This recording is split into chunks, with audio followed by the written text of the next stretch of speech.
بالله من الشيطان الرجيم. بسم الله الرحمن الرحيم.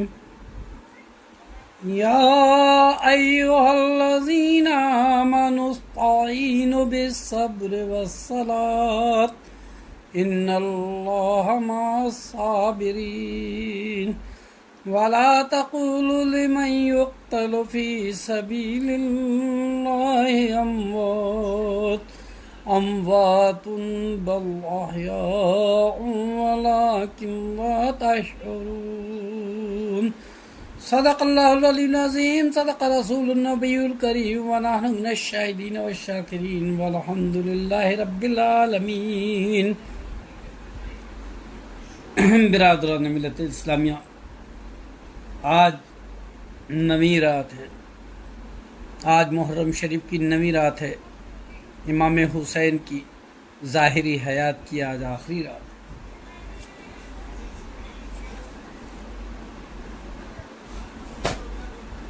عزیزان محترم،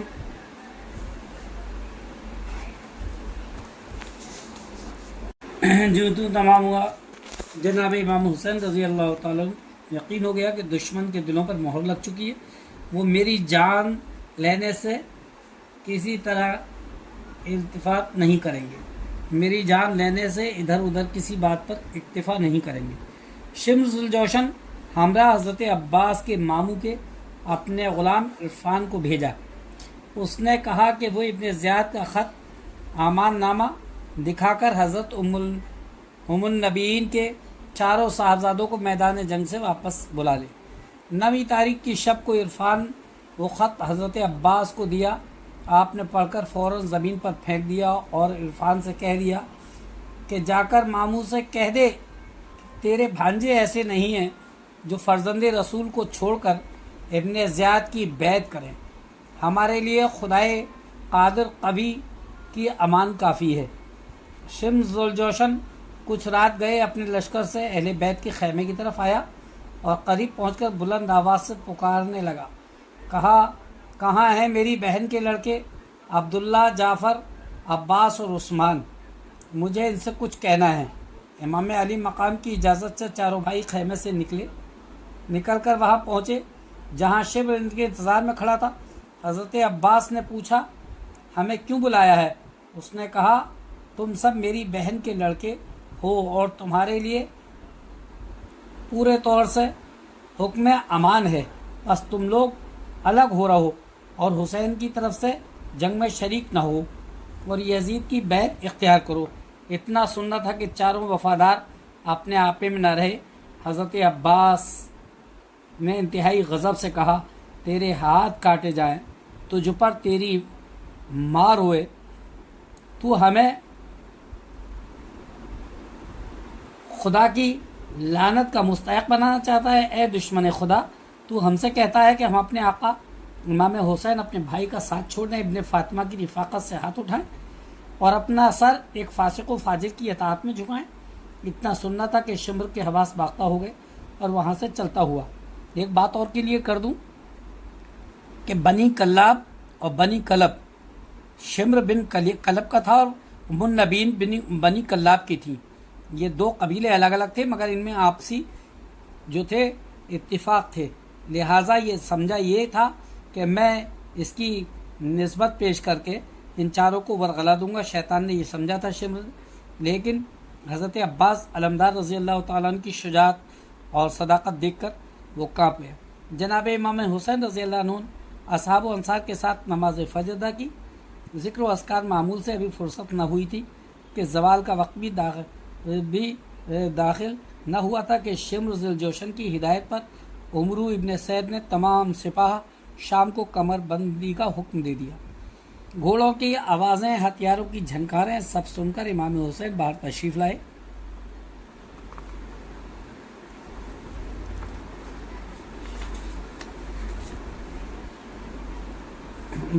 لائے۔ اور بھائی عباس سے کہا کہ جائیں اور ان کے پاس جا کر دریافت کریں کہ انہیں اتنی جلدی کیوں ہے۔ جواب میں ملا عبید اللہ بن زیاد کا ابھی حکم آیا ہے کہ حسین اپنے اصحاب کے ساتھ یزید کی بیعت اختیار کریں۔ تو خیر ورنہ فوراً جنگ شروع کر دی جائے گی۔ حضرت عباس رضی اللہ تعالی امام حسین سے آ کر عرض کیا، آپ نے فرمایا اس جماعت سے پھر ملاقات کرو اور ایسی کوشش کرو کہ آج کا مقابلہ کل تک موقوف ہو جائے اور آج کی رات بھر ہم عبادت اور استغفار میں صرف کریں۔ حضرت عباس نے اہل شام کو یہ پیغام پہنچایا۔ عمرو ابن اشد سید شمر ذی الجوشن کے کہنے لگا، تیری کیا رائے ہے؟ اس نے کہا، آپ سردار فوج ہیں، جو مناسب سمجھیں فیصلہ کریں۔ اگر میں امیر لشکر ہوتا تو ان لوگوں کو ذرا سی بھی مہلت نہ دیتا۔ عمرو ابن حجاج نے کہا، اگر ترک ویلم کی قوتیں بھی ایسی وقت میں تم سے مہلت مانگیں تو تم خدا کی قسم ان کی درخواستوں کو بھی قبول کر لیتے۔ یہ تو آخر آل محمد ہے، انہیں مہلت دینے میں کیوں پسو پس پیش ہے؟ یہ سن کر ابن سعد نے حضرت عباس سے کہا، کہلا بھیجا کہ آج شب بھر کی مہلت تم لوگوں کو دی جاتی ہے، صبح کو اگر تم لوگوں نے ابن زیاد کی اطاعت قبول کر لی تو ٹھیک، ورنہ ہم تم سے دستبردار ہونے والے نہیں۔ شب عاشورہ تمام مورخین اور محدثین کا اس بات پر اتفاق ہے۔ شب عاشورہ جناب امام حسین رضی اللہ عنہ شب بیداری میں گزاری، اور یہی وہ رات تھی جس کی مہلت نہایت مشکل سے عمرو ابن سعد نے امام علی مقام کو دی تھی۔ علامہ امام ابو اسحاق اصفری اپنی کتاب ضیاء العینین میں فی المقتل حسین میں لکھتے ہیں کہ جب امام حسین رضی اللہ عنہ کہ تمام اصحاب نے یہ رات عبادت میں گزاری، ان کی تسبیح کی آوازیں ایسی آتی تھیں جیسے شہد کی مکھیوں کے اڑنے کی وقت پیدا ہوتی ہیں۔ تمام شب کوئی قیام میں تھا، کوئی رکوع میں تھا، کوئی سجدے میں تھا۔ امام طبری بھی لکھتے ہیں کہ اس رات جناب امام حسین نے اور آپ کے اہل بیت اصحاب تمام رات نماز و مناجات میں مشغول رہے۔ امام علی مقام کو عبادت الہی کے ساتھ اہل بیت کی دلجوئی، تشفی، معصوم بچوں کی دلداری، تسکین کی لو دل سے لگی ہوئی تھی۔ آپ اپنی اسی کوشش میں لگے ہوئے تھے، کسی طرح گھر والوں کو مایوسی دور کریں۔ سید الساجدین جناب امام زین العابدین رضی اللہ عنہ فرماتے ہیں کہ شب عاشورہ جس کی صبح کو میرے بابا جان شہید ہوئے، انہوں نے اپنے اہل بیت اور ساتھیوں کو جمع کیا اور فرمایا، تم لوگ اپنی اپنی سواری کے ناقے تیار کر لو اور اس تہلکے سے اپنی جانیں بچا لے جاؤ۔ دشمن میری جان کا پیاسا ہے، جب یہ مجھے قتل کر لیں گے تو تمہارے خیال تک نہ کریں گے، پس تم لوگ اپنی اپنی راہیں اختیار کر لو۔ اور امام علی مقام کا یہ ارشاد سن کر تمام جانثاروں نے یک زبان ہو کر عرض کیا، اے سید ہمارے مولا، قسم خدا کی ہم کبھی آپ کے دامن کو نہ چھوڑیں گے۔ خدائے سبحانہ تعالیٰ کا شکر ہے کہ وہ ہم سب کو آپ کی نصرت اور حمایت کے صلے میں شہادت کے منصب جلیلہ پر فائز فرمائے گا۔ اہل بیت کو تسکین دے کر حضرت جناب امام حسین رضی اللہ عنہ باہر تشریف لائے اور اہل بیت کے خیموں کے چاروں طرف خندق کھودنے کا حکم دیا۔ جب خندق تیار ہو گئی، اسے لکڑیوں سے بھر کر اس میں آگ لگا دی گئی۔ اس فراغت کے پا کر جناب امام عبادت میں مصروف ہو گئے۔ پہلے دن وہ 10ویں تاریخ پہلا خطبہ امام حسین علی مقام کا، اے لوگوں میری سنو، میرے قتل میں جلدی نہ کرو۔ اے گروہ کوفہ، شام تم لوگ میرے حسب و نسب کا لحاظ، اور اے کوفہ و شام تم لوگ میرے حسب و نسب کا لحاظ کرو۔ دیکھو میں کون ہوں، کیا میں نے تمہارے نبی صلی اللہ تعالی وسلم کی دختر کا فرزند نہیں ہوں؟ کیا میں علی کا نور نظر نہیں ہوں جو سب سے پہلے ایمان لایا اور جس نے رسول خدا کے اس امر کی تصدیق کی جسے وہ اللہ کی طرف سے لائے تھے؟ کیا حمزہ سید الشہداء میرے باپ کے چچا نہیں؟ کیا شہید ذوالجناحین جعفر طیار میرے چچا نہیں؟ کیا یہ قول رسول تم نے نہیں سنا، تم تک نہیں پہنچا کہ رسول خدا نے فرمایا، میرے اور میرے بھائی کے حق میں فرمایا کہ یہ دونوں سرداران جوانان اہل بہشت ہیں۔ تمام اسلام اور مورخین کا اس پر اجتماع ہے کہ جناب امام حسین کا یہ خطبہ سننے والوں پر ماتم کا عالم طاری ہو گیا۔ امام علی مقام نے اپنا کلام جاری رکھتے ہوئے فرمایا، قسم خدا کی پورب سے پچھم تک تمہارے رسول کا بیٹا تم میں یا تمہارے سوا اور لوگوں میں سوا میرے اور کوئی نہیں ہے۔ اے شیس، اے ابن ربی، اے ابن حجاز، اے ابن حر، اے ابن قیس، اے ابن اشد، اے ابن یزید حارث، کیا تم وہی لوگ نہیں ہو جنہوں نے مجھ کو متواتر لفظوں میں خط لکھ لکھ کر بلوایا ہمارے درختوں کے، اور تم نے لکھا کہ ہمارے درختوں کے میوے پختہ ہو گئے ہیں اور ہمارے نخلستان سرسبز و شاداب ہو گئے ہیں، آپ جلد تشریف لائیے، ہم لوگوں نے لشکر تیار کر رکھے ہیں۔ یہ سن کر سب خاموش رہے، مگر شیش ابن ربی نے کہا میری سمجھ میں نہیں آتا کہ آپ کیا کہہ رہے ہیں، فی الحال آپ کو اپنے ابن عمرو بن ابن سعد کی دعوت قبول کرنی ہوگی، اس میں آپ کی بھلائی ہے۔ امام علی مقام نے کہا خدا کی قسم بطور ذلت اپنا ہاتھ کسی کے ہاتھ میں نہ دھروں گا اور نہ تم لوگوں کے سامنے غلامی کا سا اقرار کرنے کی آر گوارا کروں گا۔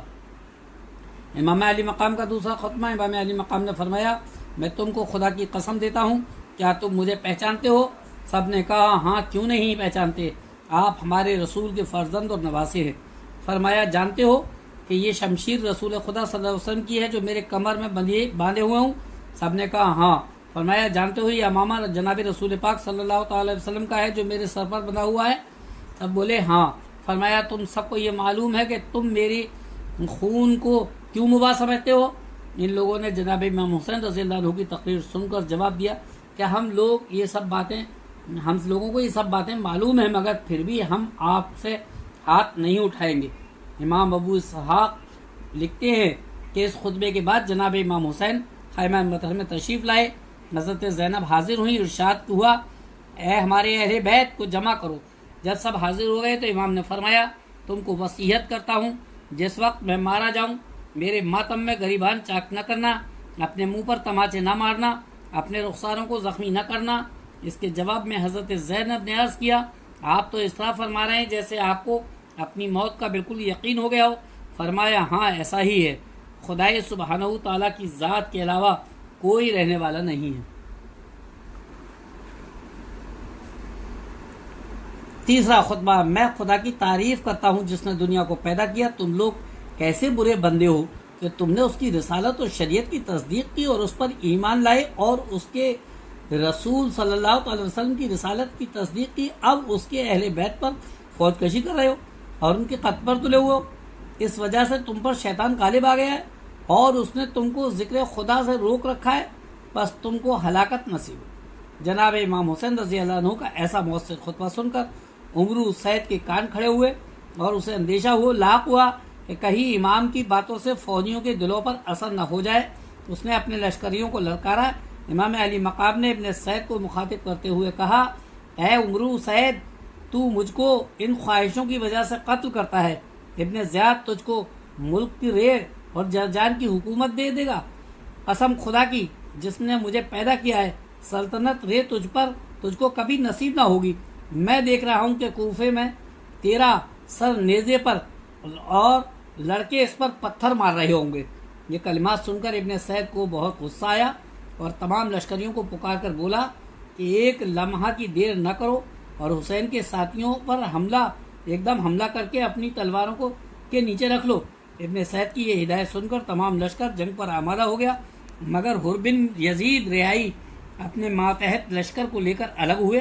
لوگوں نے یہ سمجھا یہ اپنے گھوڑے کو پانی پلانے جاتے ہیں، مگر حر اپنے گھوڑے کو چابک لگا کر امام حسین رضی اللہ عنہ کے پاس پہنچ گئے اور عرض کیا میں حر ہوں جس نے آپ کی راہ روکی، آپ کو عرض کربلا سے کسی اور طرف نہ جانے دیا۔ قسم خدا کی مجھے یہ معلوم نہ تھا یہ اشقیا آپ کے ساتھ ایسا سلوک کریں گے۔ میں اپنے کیے پر نادم ہوں اور صدق دل سے توبہ کرتا ہوں۔ یہ کہہ کر حضرت حر نے امام علی مقام کے قدموں کا بوسہ دیا۔ عمرو سعد کا پہلا حملہ، عمرو سعد نے اپنے لشکر کے علمداروں کو آواز دی اور درید اپنا علم آگے لا۔ جب وہ علم لایا اس نے کمان میں تیر جوڑا، امام حسین رضی اللہ عنہ کی طرف چھوڑ کر اپنے لشکر والوں سے کہنے لگا گواہ رہنا کہ پہلا شخص ہوں جس نے حسین کی طرف تیر چلایا۔ اتنا سننا تھا کہ ایک بار کی 10,000 تیر امام علی مقام کے لشکر کی طرف چھوڑے گئے، مگر ان سے اسلامی لشکر کا کچھ نہ بگڑا۔ دوپہر دن چڑھتے میدان کارزار گرم ہوا۔ فوج شام میں سب سے پہلا شخص جو میدان کارزار میں نکل کر مبارز طلب ہوا وہ یسیار زیاد ابن ابیہ کا غلام تھا، کلبیہ کا غلام تھا۔ امام علی مقام کے ہمراہیوں میں سے عبداللہ ابن امیر سے اس کا مقابلے میں نکلا۔ یسیار نے نخوت سے کہا میں تم کو نہیں پہچانتا، تم چلے جاؤ اور اپنی جگہ ظہیر ابن قیس یا حبیب ابن مظاہر کو بھیجو۔ عبداللہ ابن امیر نے فرمایا وہ پسر زانیہ کہ غلام تیری یہ جرات کہ تو جسے چاہے وہی تیرا مقابلے کو آئے۔ یہ کہہ کر اپنا گھوڑا بڑھایا اور ایک ضرب شمشیر لگا کر اس کے گھوڑے کو گرا دیا۔ عبید اللہ ابن زیاد کے غلام سالم نے جب یہ دیکھا تو یسیار کی مدد کے لیے آگے بڑھا اور پیچھے سے ایک ضرب لگائی جس سے عبداللہ ابن امیر کی انگلیاں کٹ گئیں۔ انہوں نے مجروح ہو کر بھی اپنے استقلال کو قائم رکھا اور پلٹ کر ایسی ضرب لگائی کہ سالم مقتول کی زمین پر گر پڑا۔ اس کے بعد عبداللہ بن امیر درجہ شہادت پر فائز ہوئے۔ حر کی شہادت حضرت حر کوفیوں کے سے مقابلہ قصد کیا اور وہ دوران اس کے صاحبزادے ایک ساتھ میدان میں جنگ میں آئے، آپ کے صاحبزادے بھی آپ کے ساتھ آئے۔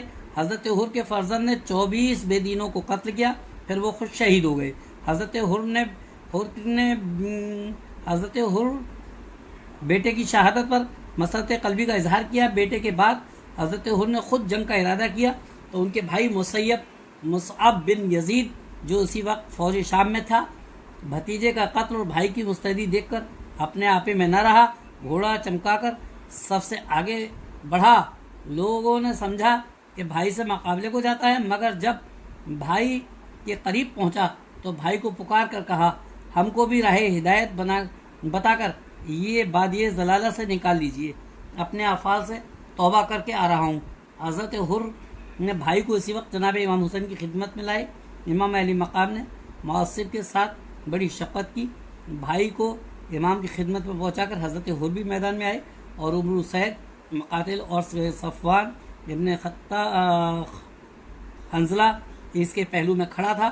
یہ وہ شخص تھا جو عراق میں اپنی طاقت کے لیے مشہور تھا۔ صفوان میدان میں آیا اور حر پر اپنے نیزے سے وار کیا۔ جواب میں حر نے اپنے نیزے کا ایسا وار کیا کہ انی اس کا سینہ توڑ کر پیچھے نکل گئی اور وہ آن فانن گھوڑے سے گر کر لوٹ پوٹ ہو گیا۔ صفوان کے 3 بھائی اور تھے، تینوں باری باری سے آئے اور معاوضے میں حر کے مقابل ہوئے، مگر تینوں مارے گئے۔ اب یزید بن ابو سفیان جو قبیلہ بنو تمیم کا مشہور پہلوانوں میں سے تھا کہنے لگا میں جا کر حر کی خبر لیتا ہوں۔ حضرت حر قصد کیا ایک بار پھر امام علی مقام کی زیارت کرائے، یہ ارادہ کر کے وہ امام کے لشکر کی طرف بڑھے۔ حسن ابن نمیر دیکھ رہا تھا، اس نے یزید بن ابو سفیان سے کہا یہ اچھا موقع ہے۔ اس کے کہنے پر یزید چھپا ہوا حر کے پیچھے آیا، مگر حر نے دیکھ لیا، پھر کیا تھا پلٹ کر وار کیا اور اتنی اس کو مہلت نہ دی کہ وہ سنبھل سکے۔ حر کی تلوار نے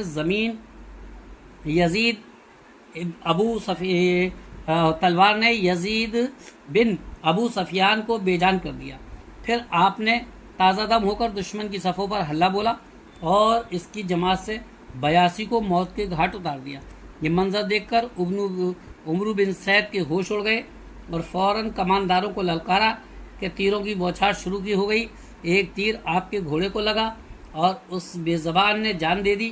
حر کو مجبوراً پیدل لڑنا پڑا۔ اس حالت میں بھی انہوں نے ایک کو ٹھنڈا کیا، آخرکار زخموں سے چور ہو کر گر پڑے۔ لوگ اٹھا کر انہیں امام علی مقام کی خدمت میں لائے۔ امام نے ان کی پیشانی پہنچی اور فرمایا قسم خدا کی تیری ماں نے تیرا نام رکھنے میں غلطی نہیں کی، تو دنیا اور آخرت میں حر رہا۔ اس کے بعد جناب امام نے حضرت حر کی مغفرت کی دعا فرمائی۔ حضرت حر کی شہادت کے بعد ان کے بھائی معصب نے بھی خوب داد اور شجاعت اکثر مخالفین کو مارا کر جام شہادت نوش فرمایا۔ اس کے بعد برابر حزیر حمدانی، وہب ابن کلبی، عمر ابن خالد ابن عمر، سید ابن حنظلہ تمیمی، امیر بن عبداللہ، مسلم ابن اوسجہ، ہلال ابن نافع بجلی میدان میں آئے اور داد شجاعت دے کر جام شہادت نوش کیا۔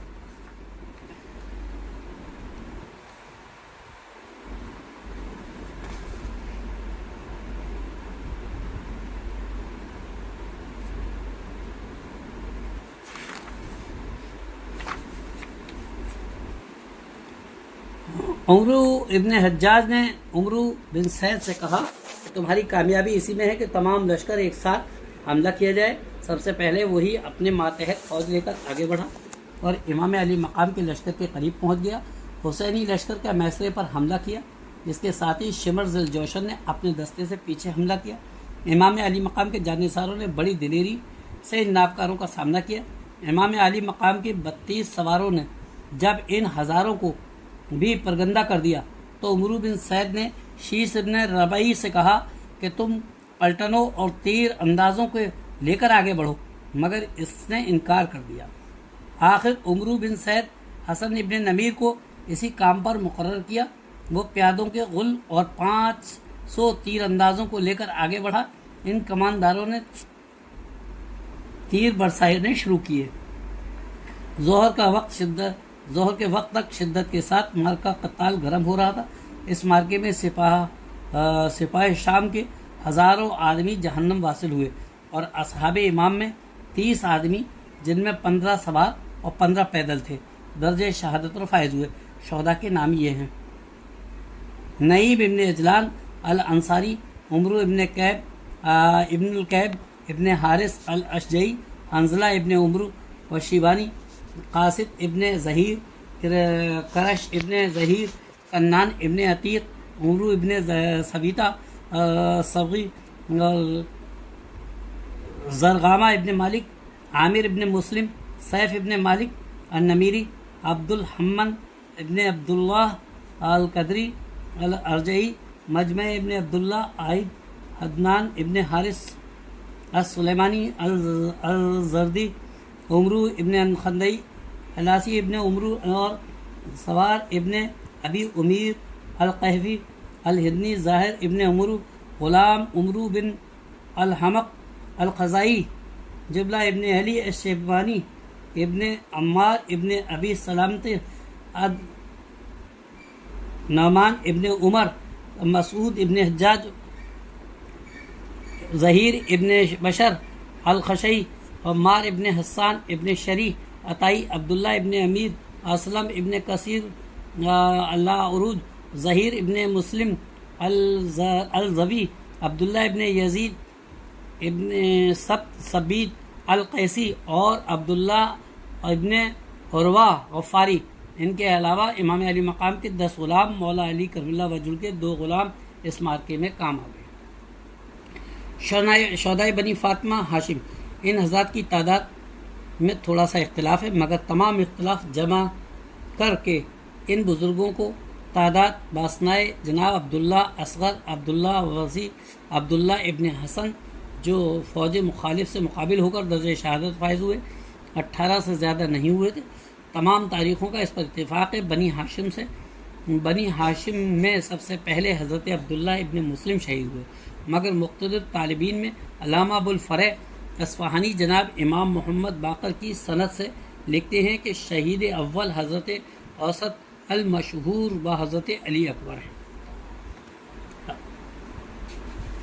حضرات محترم، یک بعد دیگر تمام حسینی شعر اسی طرح اللہ کی راہ میں کام آئے اور تمام ان یزیدیوں کے حالات خراب ہو گئے اور یزیدی فوج میں ہلچل مچی ہوئی تھی۔ یک بعد دیگر تمام شیروں نے، مولا علی کے تمام شیروں نے، وفادار شیروں، امام حسین کے تمام وفادار غلاموں نے وہ سچ کر دکھایا جو کربلا میں عزیزان محترم تمام حوصلے پست پڑ گئے۔ لہٰذا میں تو یہی کہوں گا اور تمام مومنوں کو یہی کہنا چاہیے، حسین جیسا شہید اعظم جہاں میں کوئی ہوا نہیں۔ عزیزان محترم، یہی حق یہی ہے، اور بہت سارے شعراء نے اس بات پر قلم اٹھایا ہے کہ حسین جیسا شہید اعظم جہاں میں کوئی ہوا نہیں۔ ایک امام حسین کی ذات مبارکہ ہے جس نے اپنے گھر در بار کو قربان کر کے دین محمدی صلی اللہ تعالی وسلم کی ایسی حفاظت کی کہ جس کو مثال صبح قیامت تک کوئی نہیں دے سکتا۔ یہ امام حسین علی مقام کا گھرانہ ہے، نبی کی آل ہے۔ انہوں نے اپنا سب کچھ لٹا کر دین مصطفی صلی اللہ تعالی وسلم کی وہ حفاظت فرمائی کہ دشمنوں کی زبانوں پر لگام لگا دی۔ عزیزان محترم، ہم تمام مسلمانوں کو امام حسین کا شکر ادا کرنا چاہیے کہ امام حسین علی مقام نے اپنا سب کچھ دے کر دین پر ایسی استقامت کے ساتھ قائم رہے الحمدللہ، اور ایسی عقیدت اور ایسی حقیقت ہم لوگوں کو دے دی کہ صبح قیامت تک جس کی کوئی مثال ملتی ہی نہیں۔ آئیے مل کر یہ کلام پڑھتے ہیں۔